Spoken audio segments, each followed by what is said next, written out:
అదృష్టమైనటువంటి రోజులు 2, 7, 8, 11, 15 బాగుంటుంది.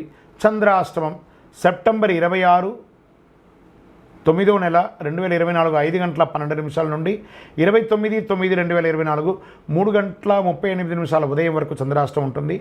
జాగ్రత్త, ఈ 2 రోజులు చాలా జాగ్రత్తగా ఉండాలి. పరిహారం ఏం చేసుకుంటే బాగుంటుంది? కాలభైరవాష్టకం చేయండి. శనీశ్వరునికి కొబ్బరి నూనెతో దీపం వెలిగించండి. శివాలయంలో అభిషేక ఆరాధనలు చేయండి. ఏదో ఒక ఆరాధన చేస్తూ ఉండండి. దైవ ప్రార్థన చేయండి. మిమ్మల్ని మీరు నమ్మండి, దైవాన్ని నమ్మండి. జ్యోతిష్యం పడుతున్న వర్షానికి ఒక గొడుగు మాత్రమే. నేను చెప్తున్న ఇబ్బందులన్నీ మీరు దైవ ప్రార్థనతో తీసేయచ్చు. ఇదాన్ని కూడా ప్రయత్నం చేయండి. పడుతున్న వర్షానికి ఒక గొడుగు. మీరు మిమ్మల్ని నమ్మండి. మీ కులదైవంలో ఇష్టదైవానికి మీ యొక్క వయసు సంఖ్య ఎంత ఉందో అన్ని దీపాలు వెలిగించండి.